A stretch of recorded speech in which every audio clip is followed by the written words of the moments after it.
Pourquoi le monde cherche à changer le pacte financier mondial? Que gagne la RDC à préserver ses forêts? Pourquoi Jean-Pierre Bemba a choisi Félix Tshisekedi plutôt que la coalition Lamuka? Édition spéciale ce lundi 26 juin après le journal de 19h avec F. Bazaïba, ministre d'État, ministre de l'Environnement et du Développement durable. Rediffusion mardi 27 juin après les journaux de minuit et de 7h du matin.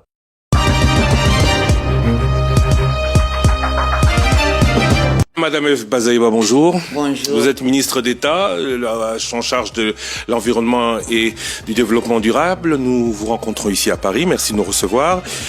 Vous venez de participer à un sommet. On parle d'un nouveau pacte financier mondial, financement sécurisé pour la protection de l'environnement et le développement durable. On est vraiment, après avoir reçu le Premier ministre, on est vraiment dans votre domaine, hein. Alors, chose qu'on ne comprend pas, pourquoi vouloir mettre en place un nouveau financement? Il y a Banque mondiale, il y a FMI, il y a d'autres institutions que celle de Bretton Woods, mais il y a aussi et surtout une promesse, 100 milliards de dollars chaque année à remettre par les pays pollueurs aux pays qui, comme la République démocratique du Congo, sont les solutions parce que ne polluant pas et préservant l'environnement. Vous êtes venu faire quoi à Paris?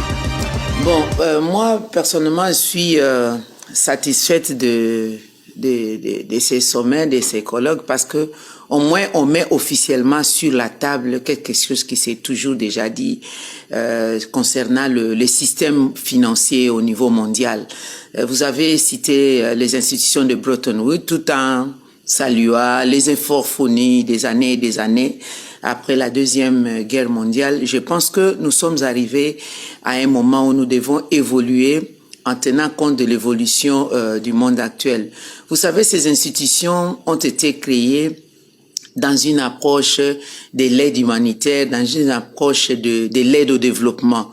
Mais nous allons plus maintenant quitter progressivement l'aide au développement vers un partenariat gagnant-gagnant à travers des financements sécurisés. Je m'explique. Vous savez, la Banque mondiale, le Fonds monétaire, Banque africaine de développement et les autres institutions, l'OCDE de même, on donne des prêts aux pays, on donne l'aide humanitaire, mais tout le monde sait qu'aujourd'hui, l'aide humanitaire ne développe pas un pays. On doit absolument quitter ces processus-là des petites actions à impact visible sans durabilité.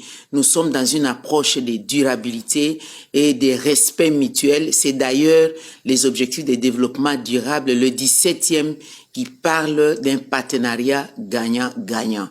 À ce stade, vous avez cité la République démocratique du Congo comme étant un pays solution face aux enjeux du climat, justement parce que dans le cadre des enjeux du climat actuel, il y a le réchauffement climatique qui est la conséquence de l'industrialisation à outrance en utilisant des procédés polluants. Comme vous le savez, les grands pays industrialisés, les G20 à eux seuls, sont responsables de 80% des pollutions du monde.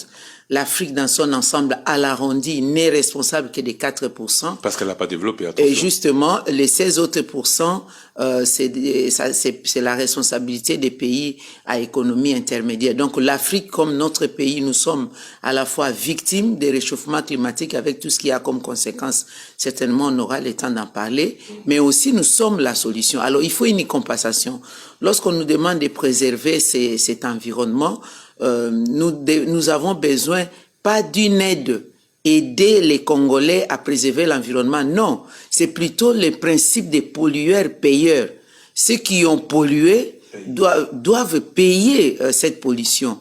Et ça fait aujourd'hui plus de 10 ans, on est à la 14e année, qu'ils ont pris pas des promesses mais des engagements. Il y a une différence entre promesses et un engagement de payer les conséquences donc des pollutions et ils ne l'ont pas fait. Comment pouvez-vous parler de respect alors qu'ils se sont déjà engagés chaque année à payer 100 milliards de dollars et que cet argent, on ne le voit toujours pas? Oui, parce que ils ont dit, la dernière fois on était à Davos, les pays industrialisés disent qu'il n'y avait pas un mécanisme institutionnalisé où on devait donner ces fonds. Parce que justement, les institutions de Bretton Woods et les autres ont été créés dans un statut où on mettait les fonds de l'aide au développement, alors que ces fonds-là qui doivent payer ne peuvent pas passer par le véhicule de l'aide au développement et par le véhicule d'une dette, mais plutôt par le véhicule des paiements des compensations. Donc ils avaient pris des engagements, sachant très bien qu'ils ne pourraient pas les réaliser. Exactement, c'est là où nous en sommes rendus compte.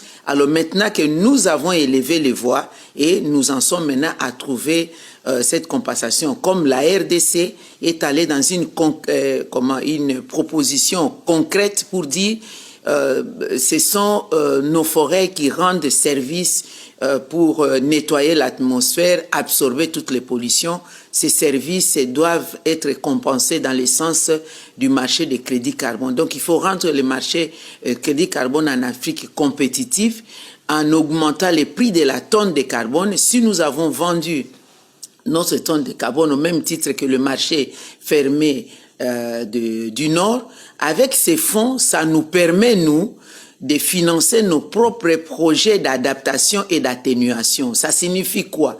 La vente des crédits carbone nous permet de préserver les forêts en allant dans une agriculture résiliente, pas d'agriculture itinérante sur brûlure, mais une agriculture mécanisée où avec un petit lopin de terre, nous avons la préparation des sols avec des semences améliorées, un encadrement qu'il faut, la transformation locale de nos produits agricoles en vue de leur donner une plus-value, la desserte, l'élargissement de la desserte en électricité pour booster justement l'économie, les petites et moyennes entreprises et l'industrie même extractive, et avoir des financements consistants comme l'INGA ou alors d'autres centrales hydroélectriques avec le fonds de crédit carbone. Parce que si nous attendons leur engagement, c'est comme si on était en train de courir derrière un prêt, on court derrière un don. Non, il s'agit ici d'une compensation en bonne et due forme. Pour le dossier crédit carbone, combien la République démocratique du Congo attendait, combien a-t-elle réellement reçu? Voilà, on ne parle pas en termes d'attente, il faut d'abord commencer par mettre des forêts en programme. C'est un système, un processus fastidieux. Je peux ici donner quelque chose de concret. 3 fois, j'ai déjà au nom du gouvernement vendu les crédits carbone dans le cadre de partenariats publics-privés dans le Maïndombe avec une entreprise ERA, qui est une entreprise privée qui a 270 000 hectares de forêts mises en programme. J'ai trouvé ERA avoir vendu à $3 la tonne de carbone. Ils ont vendu très peu. Après tout un long processus d'investissement, quand je suis arrivé, nous avons négocié avec la Banque mondiale à $5, le double, c'était $2,5, le double, c'était à $5, mais j'ai pu vendre avec d'autres entreprises à $17 la tonne. Le Premier ministre nous disait ici, il y a quelques jours, que que $5 ou $7 c'était trop minime, $100 était l'objectif. Oui, même plus de $100, c'est possible parce que nous voulons justement qu'il y ait unicité du prix de la tonne de carbone. Vous savez qu'il y a dans ces marchés de carbone, il y a 2 sortes de marchés. Il y a le marché volontaire où nous, les pays du Sud, nous sommes soumis parce que il y a aucune contrainte, c'est-à-dire ceux qui polluent viennent volontairement acheter les crédits carbone et c'est eux qui fixent d'ailleurs les prix. Ils n'ont aucune contrainte. Au Congo, on est resté longtemps sans cadre légal ni cadre institutionnel qui régule ces marchés de crédits carbone. Et au Nord, il y a le marché obligatoire, c'est-à-dire les États du Nord ont organisé une structure telle que vous prenez Total, comme on est en France, on prend Total, Elf et tout, ou alors les industries des automobiles qui utilisent les procédés polluants, les carburants et tout. Donc au départ déjà, à la source, il y a une taxe carbone qui est payée. Malheureusement, ce même véhicule qui paye la taxe carbone à la fabrication et les usagers qui payent des taxes carbone, ce même véhicule arrive au Congo. Ce véhicule est exempté de toute taxe en ce qui concerne la taxe carbone, justement parce qu'il n'y avait ni cadre légal, ni cadre institutionnel. Mais ça, c'est du fait de la République démocratique du Congo. Du fait de la République démocratique du Congo, et maintenant nous venons de le faire. C'est aussi du fait de ces pays pollueurs parce qu'ils ont leur surcristal dans nos pays, ils devaient se conformer à ça. Leurs entreprises payent chez eux, mais chez nous, ils ne veulent pas payer. C'est là où nous voulons parler. Nous sommes dans les discussions de rendre ces marchés compétitifs. Alors, je reviens rapidement pour le marché volontaire, mais il y a quand même des entreprises pour se faire la conscience tranquille. Après avoir dépassé les seuils de pollution, ils sont conscients que c'est la République démocratique du Congo, enfin au sein du bassin du Congo, nous avons la capacité donc d'absorption, de séquestration de ces pollutions. Ils doivent les compenser parce que s'ils ne compensent pas, de notre côté, nous aurons aussi des difficultés à préserver ces potentiels environnementaux là. Sinon, si on y prend garde d'ici 2050 ou beaucoup plus, il y a des pays entiers du monde qui ne vont plus exister, qui vont disparaître parce que avec le réchauffement, il y a le niveau de la mer qui monte, le ruissellement de l'Arctique et l'Antarctique, tout se déverse dans les mers, et puis il y a l'élargissement des déserts. Nous en sommes victimes avec des dégâts, des pertes et dommages. Les Mbororo qui nous sont venus il y a maintenant toute une décennie, parce qu'ils sont à la recherche des pâturages, et il y a tous ces bouleversements au niveau de la famine qui augmente parce que les dérèglements climatiques fait que les pluies ne viennent plus lorsqu'on les attend, et puis du coup ça a un impact négatif sur l'agriculture. Bref, les pays du Nord doivent payer et nous devons changer les systèmes. Les systèmes. On ne veut plus de l'aide humanitaire, on ne veut plus de l'aide au développement. Il faut créer maintenant des mécanismes, des structures tels que ces pays-là, pollueurs, doivent mettre les fonds pour que nous puissions, d'égal à égal, nous avons le potentiel. Eux, ils ont donc les fonds et la technologie. On fait plus le transfert de technologies et aussi nos minéraux stratégiques qui soutiennent donc la transition énergétique pour diminuer à l'aide des procédés polluants à non polluants dans l'industrie. Nos minéraux ne peuvent plus être exportés en brut, ça doit être transformé localement pour nous permettre, nous aussi, à un coût abordable, accéder à la transition énergétique. Donc c'est de ça qu'il s'agit, et ce qui est important, c'est d'avoir discuté de ça. Et j'ai apprécié les propos du président Lula, comme vous le savez, du Brésil.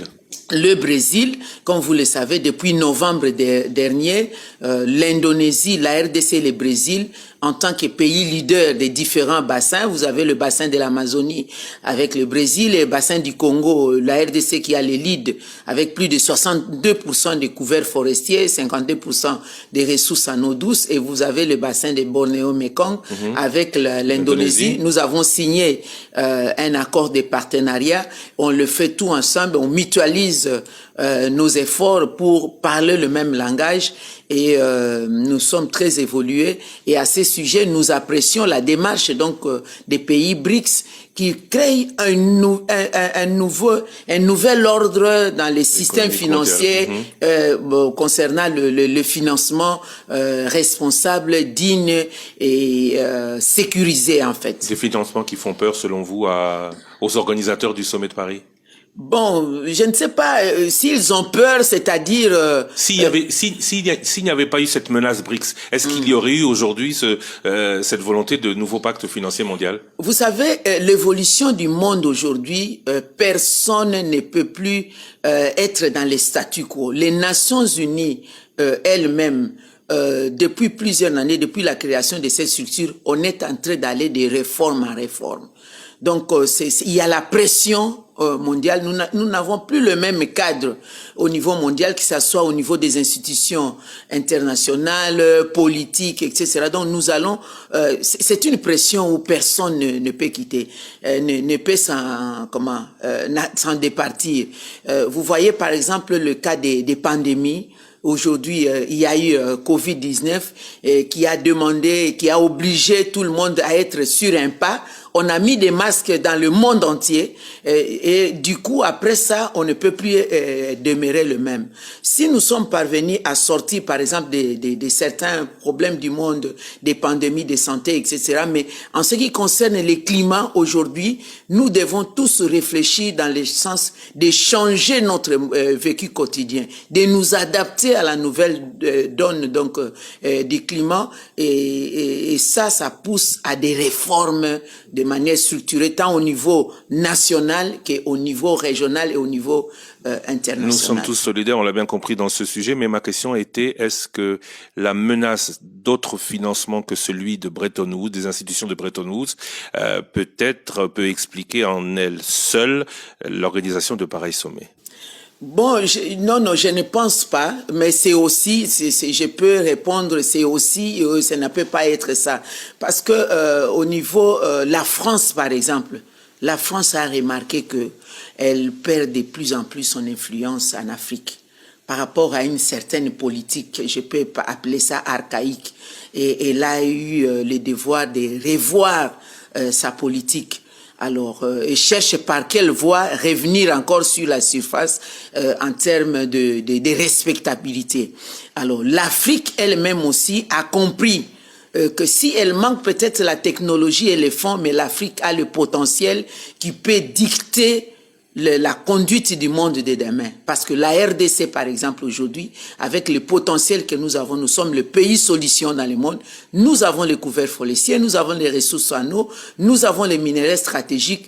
Tout dépend de nous. De ce que nous avons, c'est ce qui fera de nous les lettres de demain. Donc, nous sommes en mesure de dicter. Alors, ça, c'est aussi une pression. C'est normal qu'ils puissent avoir peur parce que c'est comme si on perdait un pouvoir.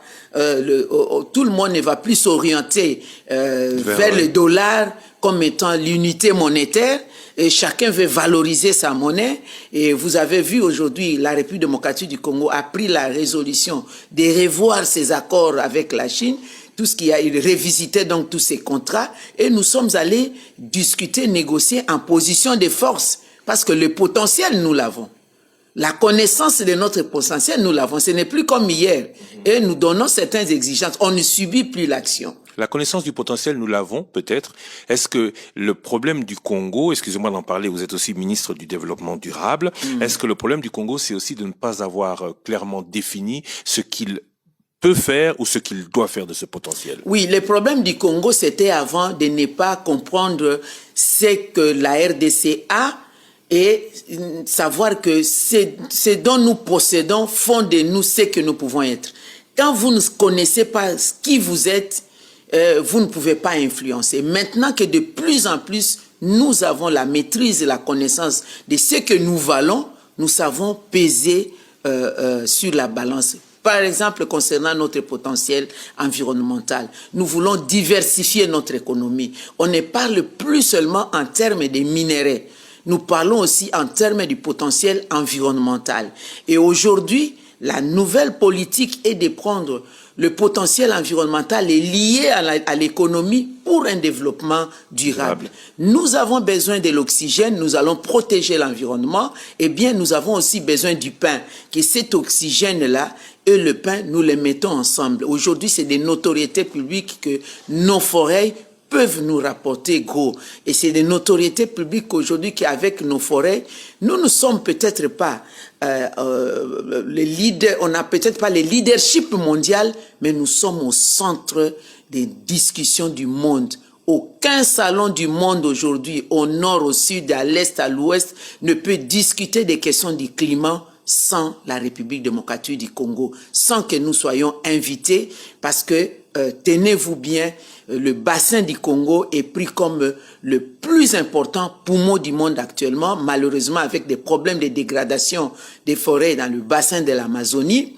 Eh bien, quand on parle du bassin du Congo, on voit la République démocratique du Congo avec tous ces potentiels que nous regorgeons, que ce soit même dans le domaine de la biodiversité. Nous avons participé à la COP 15 de la biodiversité. La position de la RDC à Montréal, Kunming, Montréal, la position de la RDC a été prise en considération compte tenu de notre poids environnemental. À telle enseigne que du 24 au 29 septembre, nous allons abriter, n'est-ce pas, le sommet des consultants mondiaux pour réfléchir sur le financement de la biodiversité. Chose qui, il y a quelques mois, n'était pas là. À telle enseigne que nous avons été autorisés à abriter les travaux préparatoires de la COP 27 et nous avons même tenu une première fois mondiale la réunion des scientifiques du monde entier qui parlent de questions du climat. Donc la RDC de plus en plus connaît sa position, connaît son potentiel et valorise. Et maintenant, nous sommes dans le processus d'avoir les incidences en termes de bénéfices de cette compensation. Et nous sommes dans la bonne voie. Est-ce que le Congo, aujourd'hui vous dites il est consulté, à quand est-ce que le Congo, là je parle de la planification que le Congo ferait éventuellement de tout ce potentiel qu'il n'exploite pas pour lui, mais qui a jusque-là été exploité pour les autres, est-ce que le Congo peut nous dire qu'à l'horizon 2030, 2040, il ne sera pas que consulté, parce que abritant ce potentiel, mais il sera aussi au leading, il sera aussi à l'initiative, aux initiatives. Est-ce qu'il existe un plan qui va dans le sens, le Congo doit pouvoir aussi, comme c'est le cas pour l'organisation des pays exportateurs de pétrole, va pouvoir aussi dicter sa loi dans ce domaine? Nous sommes en train d'y aller. Ce que je vous dis là, je suis tout simplement en train de mettre en œuvre le programme d'action du gouvernement dans son pilier 10 où le Congo doit revenir sur son leadership naturel. C'est pas pour rien, je vous ai parlé de l'organisation des travaux de la COP 27. On a été dans les projecteurs du monde et c'est resté avec toute la déclaration de Yangambi sur les questions du climat. C'est pas pour rien que je vous ai parlé de notre position sur les questions de la biodiversité. Nous sommes pas seulement consultés, nous sommes entendus et notre point de vue aussi est considéré. Et c'est là où nous sommes en train d'y aller. C'est la RDC qui, en premier, a posé les problèmes de l'augmentation du prix de la tonne de carbone. Et aujourd'hui, c'est entendu dans le monde entier et nous sommes en train d'aller vers cette position-là. La RDC a parlé de la révisitation de son contrat avec les Chinois et la Chine a accepté parce que la Chine a besoin de nous et nous aussi, nous avons besoin de cette technologie pour la transformation. Ce qui est fait avec les Chinois sera fait avec d'autres pays. Exactement, nous sommes en train d'y aller. Par exemple, lorsque nous avons levé l'option de la transformation locale de nos minerais stratégiques, vous avez entendu, on a signé des accords de partenariat avec les États-Unis, avec la Zambie, pour la fabrication de batteries électriques en République démocratique du Congo. Et nous sommes en train de signer d'autres accords pour la création des zones économiques spéciales en République démocratique du Congo. Glencore, même les grands exportateurs de nos minéraux du cobalt, sait que la RDC désormais a levé l'option de la transformation locale de ces minéraux. J'ai eu plusieurs fois des réunions avec des responsables de Glencore. Je l'ai dit, pas seulement parce que je suis responsable de l'environnement et du développement durable, mais aussi de la commission interministérielle secteur productif et de reconstruction du gouvernement où est logé le ministère des Mines, le ministère de l'Industrie et les Transports et Travaux publics et les autres ministères concernés, ministères sectoriels concernés par les dividendes de tout ce que nous faisons concernant l'environnement. En tout cas, nous sommes de plus en plus entendus. C'est à nous de garder les caps et d'aller au-delà. Nouveau pacte financier mondial à mettre en place. C'est vrai que ce sera sur 2 ans. On n'en connaît pas encore tous les méandres aujourd'hui. Le but, c'est donc le financement sécurisé, des financements sécurisés, notamment à la construction d'infrastructures vertes en Afrique. Il y a aussi eu une autre association qui a vu le jour, encore une initiative internationale d'institutions de Bretton Woods. Et ça, on pourrait peut-être vous le reprocher. Pourquoi pas d'initiative personnelle? C'est encore Banque mondiale et FMI dont on reproche le manque d'efficacité qui prennent ce genre d'environnement. Mais at the end of the day, comme disent les anglophones, c'est tout ce potentiel, tout ce pays solution doit trouver des solutions pour ces populations. Alors, on a parlé d'OMD, qui n'ont jamais été atteints, Office du millénaire de développement. On parle aujourd'hui ODD, Agenda 2030. Pour le Congolais qui nous écoute et qui comprend pas forcément tout, qu'est-ce que tout ça peut lui procurer, Madame la ministre d'État en charge de l'environnement et du développement durable? Oui, merci beaucoup. Vous savez qu'en tant qu'État, on fonctionne par rapport à des projections, à des prévisions. C'est vrai que les objectifs du millénaire pour le développement, il y avait 5. La RDC n'a pas pu les atteindre. Il y a beaucoup de pesanteurs dans notre pays. Nous reconnaissons des problèmes de gouvernance, n'est-ce pas, de transparence dans la gestion. Et nous reconnaissons aussi que nous sommes plus perturbé par les questions des conflits armés actuellement, et depuis 2000 jusqu'à 2015. Alors, de 2015 à 2030, ces objectifs de développement durable, c'est ce que je suis en train de vous dire, que désormais, nous sommes dans l'approche de diversification de l'économie pour qu'il y ait des dividendes dans notre population, liés à l'environnement, parce que c'est mon secteur, à l'économie, pour un développement durable. Transformation locale de nos ressources. Par exemple, les appels d'offres, vous avez entendu que la République démocratique du Congo a lancé les appels d'offres et puis il y en a qui sont en train de sourciller, il y en a qui gagnent déjà des marchés pour l'exploitation de notre pétrole. Donc, il est hors de question qu'on vienne nous imposer de l'extérieur de dire pour raison de protection d'environnement, la République démocratique du Congo ne peut pas exploiter son pétrole. Tout le monde sait que dès que le baril du pétrole monte, ça a de l'incidence dans des coûts de la vie, des coûts des services et des biens. La RDC ne peut pas continuer à contempler son pétrole sous les pieds, parce que nous avons les tourbières que nous devons protéger pour l'humanité.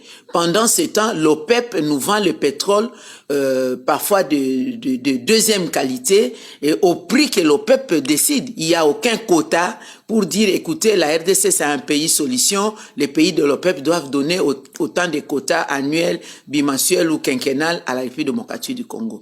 Donc nous devons le faire, d'autant plus qu'il n'y a aussi aucune loi, aucune convention du monde qui interdit à un pays d'émettre les COD pour les besoins de développement. Les autres pays du monde en Afrique, comme les Gabon, exploitent le pétrole en onshore. Ça n'empêche pas les Gabons de protéger l'environnement.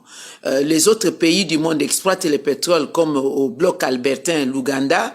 Ça n'empêche pas l'Ouganda de se départir. L'Ouganda ne s'est jamais départi de son approche de protection de l'environnement, comme l'Angola d'ailleurs, au plateau continental. C'est ce que la République démocratique du Congo va le faire.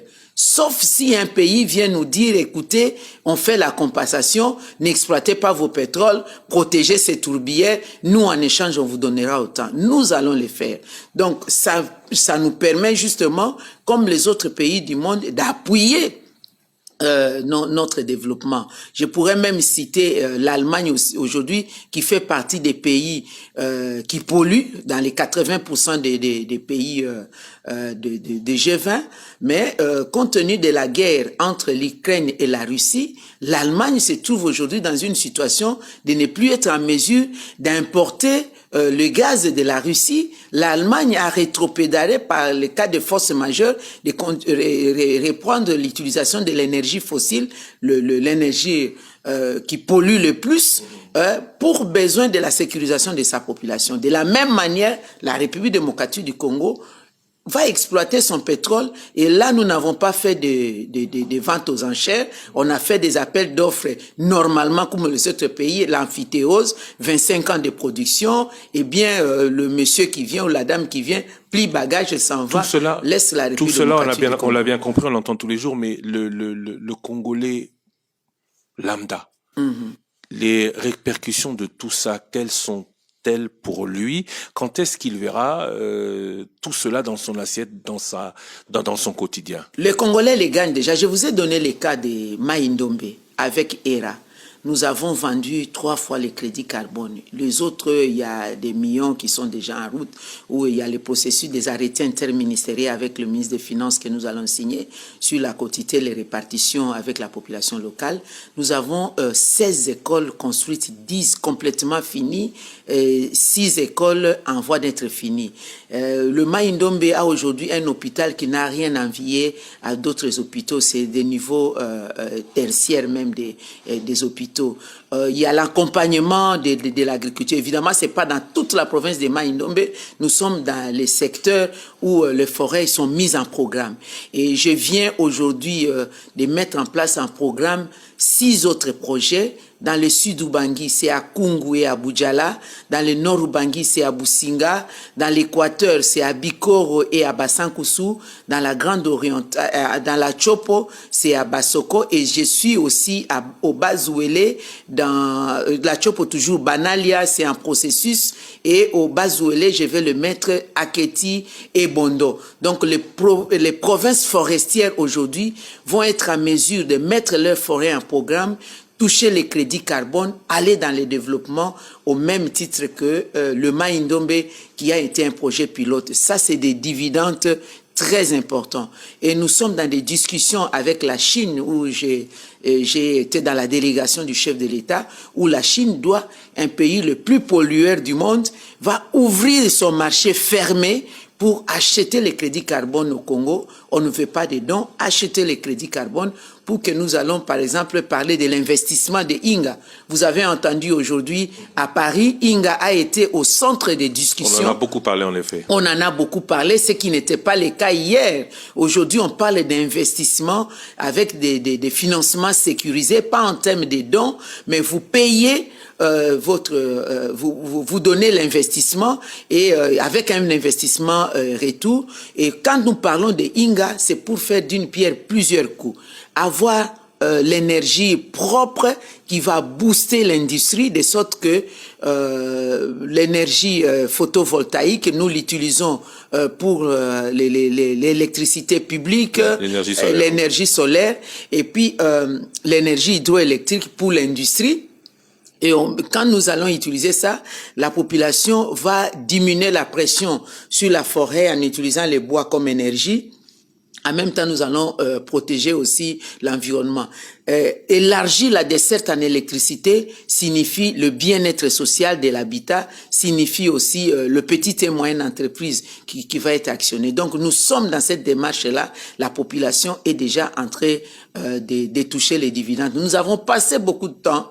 On était dans les réflexions, dans les recherches. Et je pense que les réformes actuelles où la RDC va être de plus en plus responsabilisée, on ne sera plus en train d'avoir un don où ceux qui vous ont donné les dons gèrent eux-mêmes et vous demandent de justifier, mais cette fois-ci, nous-mêmes, nous prenons nos propres responsabilités. On n'est pas dans les systèmes de dettes à rembourser, mais nous avons plutôt ce que nous disons, notre investissement sécurisé, financement sécurisé, avec aussi un retour sur investissement. Mais plus, nous allons nous pencher dans la transformation locale de nos ressources naturelles, dans la formation, renforcement des capacités, dans le cadre de l'approche des transferts des technologies, pour que nous ayons nos propres filles et fils qui sont des experts par rapport à la matière de nos ressources. Ça s'élargit de plus en plus. On a beaucoup plus d'environnementalistes, ceux qui ont fait des pétrochimies, ceux qui ont fait la géologie, la métallurgie. Ce n'était pas le cas. On était plus orienté vers un peu la médecine, les droits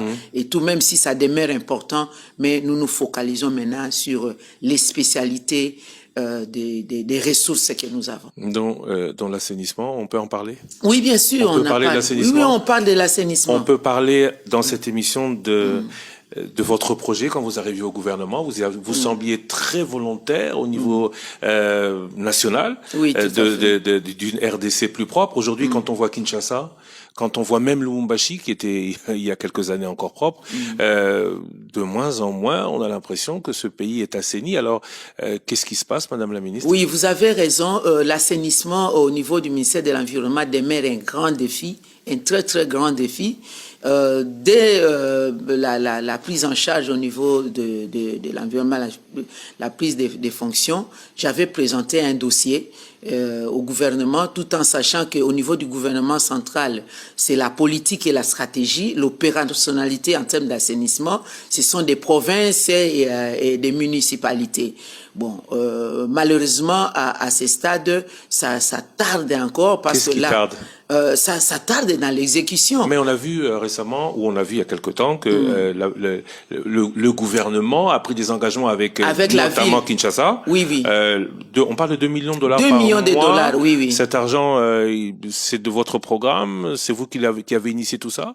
Oui, j'ai initié, je n'ai pas parlé en termes de budget, mais le gouvernement avait pris un montant forfaitaire à signer l'accord. Qui est payé tous les mois. Oui, qui est payé à la ville de Kinshasa. Et nous sommes maintenant en train d'attendre l'évaluation de l'exécution parce que moi, j'avais demandé qu'il y ait l'accompagnement de toutes les villes, les grandes villes en fait. J'avais cité Kinshasa, Matadi, Kisangani et Lubumbashi comme des projets pilotes. Mais je n'ai pas pour autant croisé les bras. Nous avons accompagné au niveau du gouvernement. Il y a 2 usines aujourd'hui qui travaillent dans la transformation des bouteilles en plastique. qui font la transformation, le recyclage. Nous avons Cleanplast et Okplast, où nous avons déjà préparé des arrêtés interministériels d'accompagnement pour que nous puissions leur donner des facilitations à absorber environ plus de 10 000 tonnes de déchets qui sont déversés dans la rue chaque jour à Kinshasa, par exemple. Alors, au niveau de la ville, je vois les tentatives qui se font à gauche, à droite, mais nous attendons l'évaluation formelle qui a été décidée au niveau du gouvernement pour voir changer la mesure actuellement. Qu'est-ce que vous allez évaluer? Est-ce que vous avez mis en place ou vous allez évaluer la manière à laquelle la ville va réagir à ce qui aurait dû être? La manière à laquelle la ville est en train d'utiliser ses fonds sur l'assainissement. Madame Eve Bazaïba, ministre de l'enseignement, ministre de l'environnement, développement durable, ministre d'État, hier vice-première ministre. Aujourd'hui, vous avez dû céder le siège au président de votre parti, Jean-Pierre Bemba. Parlons politique. Comment est-ce que vous expliquez le fait que Jean-Pierre Bemba soutienne Félix Tshisekedi? C'est le patriotisme, tout simplement. Je pense que vous n'êtes pas de la dernière pluie en République démocratique du Congo. Vous avez beaucoup parlé de M. Jean-Pierre Bemba, vous le connaissez, vous avez vu son approche de gouvernance, comment est-ce qu'il est parvenu à quitter les affaires jusqu'à intégrer les domaines politiques. Moi, j'ai parié sur le patriotisme parce que il est inconcevable de quelqu'un de Saint-Trump de laisser voir les choses se faire sans mettre la main dans la pâte. Oui, hier, il a été empêché pendant 10 ans à ne pas contribuer au développement, à la paix dans son pays, mais il ne peut pas croiser les bras quand il voit que de l'autre côté, ça brûle. Et il a dû soutenir. Oui, mais hier, il ne croisait pas les bras. Il était à la Mouka. Vous étiez à la Mouka. Aujourd'hui, pourquoi avoir quitté la Mouka pour soutenir Tshisekedi, qui était de la Mouka, mais qui a quitté? Longue histoire. Oui. Alors, en quelques mots, je peux dire, nous étions justement choqués. Moi, ça m'engage que moi, ce que je vais dire actuellement. Après les élections, nous étions choqués de ce qui est arrivé, choqués comme la Mouka, parce que on s'est battu. Et on a été convaincu d'avoir obtenu la victoire. Bon, ça s'est décidé autrement. Nous avons vu le président... Décidé autrement, oui, les résultats justement. Étaient autres. Oui, les résultats étaient autres. Ça dépend du français que vous voulez utiliser. Moi, je suis pas... le français n'est pas ma langue maternelle, mais j'ai dit ça s'est décidé autrement. Je m'assume. Alors, le président Tshisekedi a été déclaré gagnant. Il y a un gouvernement qui a été mis en place. Mais qu'est-ce que nous n'avons pas vécu comme cacophonie au niveau entre le PPRD et l'UDPS, disons dans la coalition FCC et CACH. Quelle cacophonie! Et ça nous a choqués. On a vu comme si le pouvoir était en train d'être bradé. Et nous avons pris les choses en main. Quand je dis nous, le président Jean-Pierre Bemba, le président national du MLC, a répondu à l'appel de l'Union sacrée. Vous l'avez vu, il était seul. Il a pris son avion de Guémena où il était en train de s'occuper des matières de succession de la famille. Il est venu rencontrer le président Tshisekedi au même titre que les autres, le président de l'ensemble et le président actuel du Sénat. Ils sont allés, ils se sont entendus et nous devions absolument lever l'option politique. Et l'option politique a été levée. Le MLC... Le MLC a levé l'option ou le président du MLC a levé l'option sans convoquer le congrès du parti? Le MLC a levé l'option. Le MLC. Le MLC a levé l'option parce que quand on convoque pas les congrès du parti, il y a le collège des fondateurs qui peut se réunir à lieu et place des congrès des partis. Il y a le bureau politique qui existe. Le MLC a levé l'option et comme le MLC est représenté par son président national, le président national a porté donc la parole du MLC et cette option a été levée, concrétisée au Parlement avec une motion présentée par le MLC au Parlement pour changer la donne politique au Parlement, à l'Assemblée nationale d'abord, c'était une motion du MLC, et au Sénat, c'était la motion du MLC, l'histoire laissée, et nous avons changé la majorité. La majorité a changé et il y a eu donc ces négociations-là au bon milieu du mandat et nous avons intégré maintenant les pouvoirs au niveau de l'exécutif national pour sauver. Et depuis lors, vous avez vu un calme, nous travaillons avec une autre approche. La grosse question était à ce moment-là, pourquoi avoir plutôt adhérer à l'Union sacrée que faire en sorte que l'Amouka ne soit cette force qui porte la politique de la nation? Non, parce qu'il n'y a pas eu consensus au sein du Lamouka. Il n'y a pas eu consensus dans cette approche au sein du Lamouka. Il y a certains leaders de Lamouka qui n'avaient pas voulu suivre cette approche et nous avons pris les risques de sauver la nation à ce niveau-là. Nous savons que les jours passent vite. Voilà, on est 5 ans après, nous allons maintenant aux élections. Alors, comme il n'y avait pas consensus au sein du Lamouka, on ne peut pas être bloqué, c'est restreindre, et nous avons cherché une autre voie, et on a fait consensus au-delà de Lamouka. Il y a eu avec l'UDPS, avec la FDC, avec les autres individualités, une partie de FCC, et nous avons créé donc cette union sacrée et voilà là où nous en sommes. Une union sacrée qui, à la fin de l'année, aura comme candidat Félix Tshisekedi, c'est-à-dire que Jean-Pierre Bemba ne sera pas candidat. Vous savez, on ne gère pas la République seulement au sommet de l'État. La contribution actuelle de M. Jean-Pierre Bemba à la vice-primature, à la défense, vous avez vu que ça a redonné l'espoir au peuple congolais. Vous n'avez qu'à questionner la population, faites un micro-baladeur. Et de l'autre côté, moi, j'ai fait une analyse.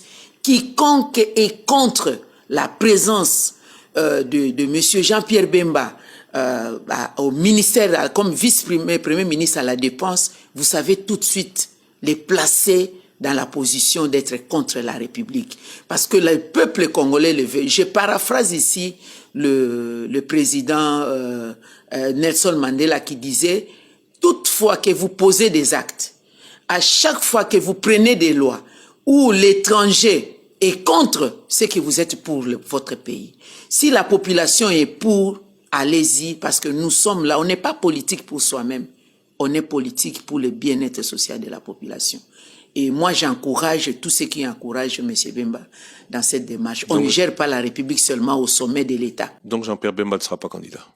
Je ne parle pas à sa place, je ne parle pas à la place du Congrès du MLC, mais je vous dis, on ne gère pas la République au sommet de l'État.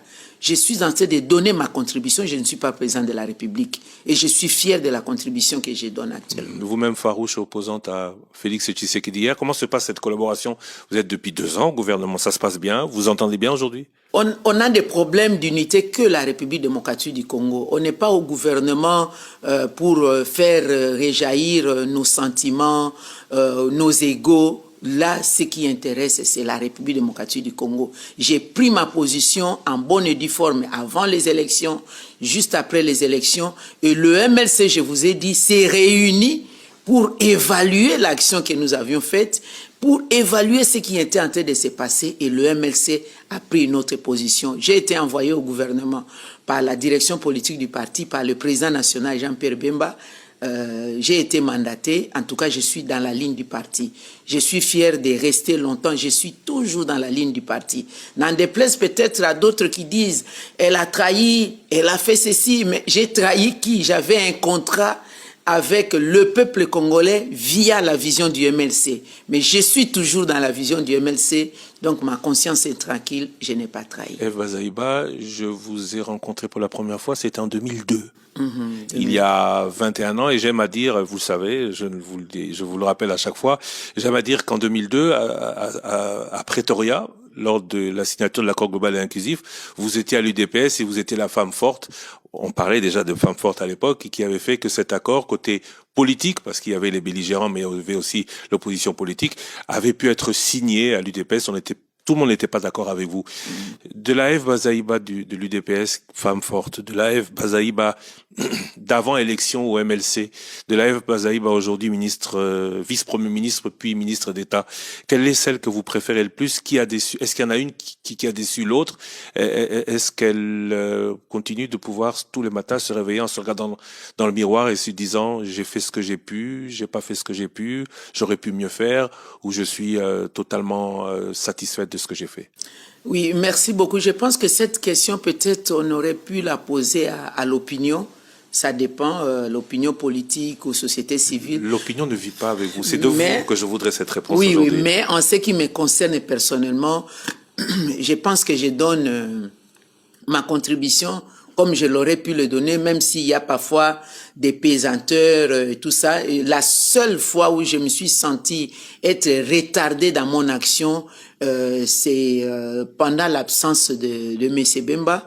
Pendant qu'il était en prison, les 10 années, j'étais en train de réfléchir pour dire, suis-je vraiment dans la bonne position? Mais en tant que juriste, avocat, quand je voyais les contenus de son dossier, j'avais la ferme conviction de savoir que il pourrait s'en sortir de là et je suis dans la bonne voie. La seule fois où je me suis remise en question, c'était ça et puis finalement, je crois que je suis dans la bonne position. Vous avez rappelé 2002. 2002, j'avais pris un risque important. C'était toujours par rapport au patriotisme parce que c'est l'UDPS avec l'ASD qui avait fait que nous rentrions encore à la table des négociations. ASD, j'appelle Alliance pour la survie du dialogue. La sauvegarde du dialogue. Oui, nous devions rentrer à la table des négociations. Et c'était inconcevable pour moi que toutes ces personnalités nous ont suivis à la table des négociations. C'était déjà une victoire pour nous. Et qu'il y ait des problèmes entre belligérants où nous ne sommes pas concernés, que nous puissions bloquer la démarche. J'avais pris donc la responsabilité de dire l'accord devra être signé. Et paix à son âme, le président Tshisekedi, lorsque nous avons discuté, et même le président Mbeki était là, ils m'ont donné raison et nous avons signé l'accord. Merci d'avoir rappelé cela. C'était un moment le plus important. Donc ça a scellé la réunification du pays aujourd'hui et ça nous a permis d'être là où nous en sommes. Sinon, le pays était déjà au bord de la partition des faits. Alors, l'autre étape, c'était l'étape donc de la transition où nous n'avons pas participé.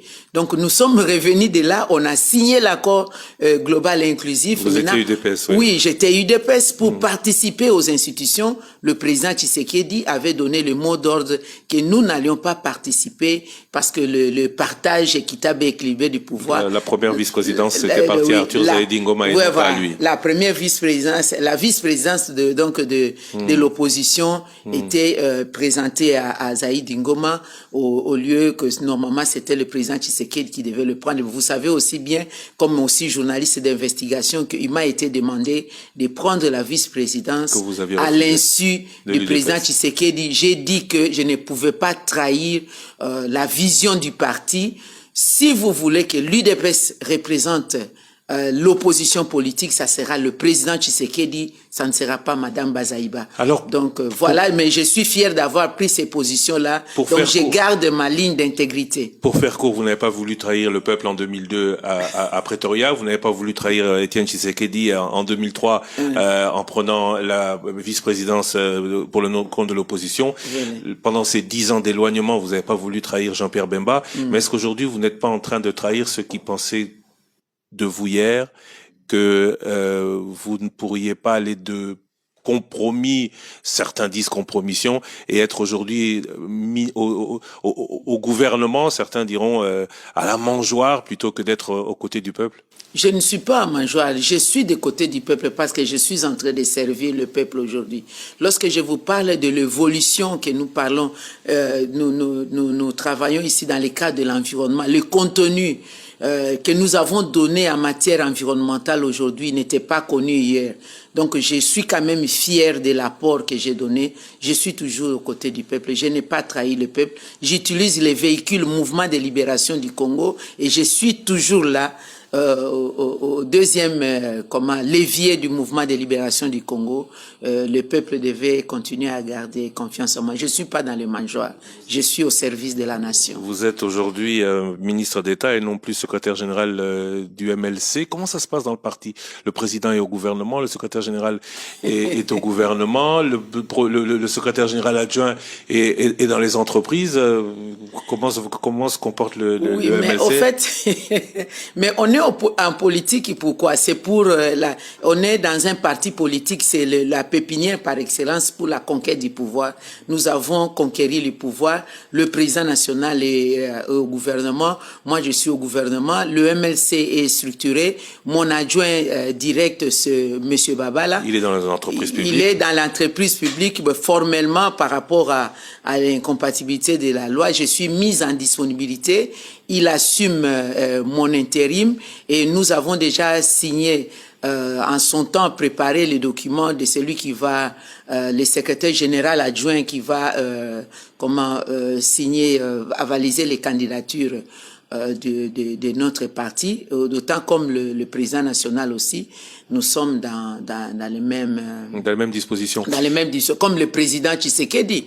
Il est président national de non, président il ne l'est plus. Non, il ne l'est plus. Non. Celui qui est là n'est pas président, il est intérimaire. Oui. Il assume l'intérim. Oui, le président élu, c'est le président Tshisekedi, nous sommes d'accord. Voilà.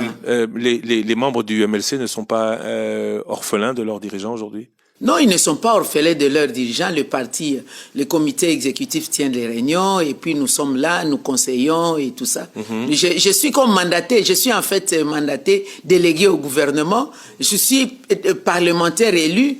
Demain, après-demain, on peut me dire que je ne suis plus au gouvernement. Je rentre parlementaire et puis ça dépendra du président national. Je vais récupérer mes positions au sein du parti. Le MLC qui présentera des candidats à tous les niveaux, sauf à la présidentielle.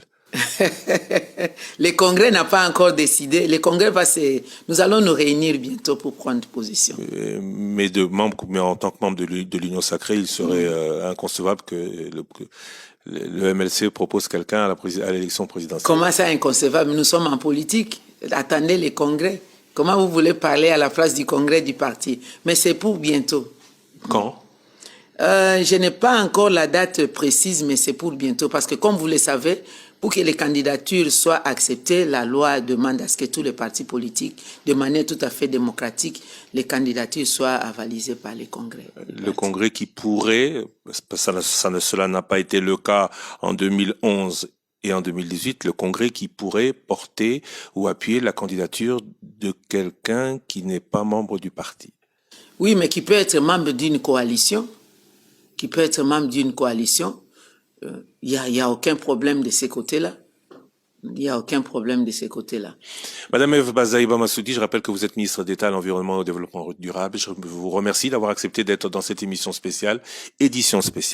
Ici, en direct de Paris, vous êtes venu participer avec le Premier ministre Jean-Michel Samaloukonde au sommet sur un nouveau pacte financier mondial. Moi, je voudrais anticiper pour féliciter Top Congo qui nous a accompagnés dans toutes nos activités par rapport à son anniversaire qui va intervenir, je crois, le 13 ou le 14 juillet. Le 14 juillet, oui. Félicitations à Top Congo, vraiment longue vie à Top Congo. Merci beaucoup, madame, et à très bientôt. L'actualité continue sur votre radio et surtout sur toutes les radios qui nous ont diffusé, ainsi que sur les télévisions partenaires et sur la chaîne YouTube de Top Congo FM.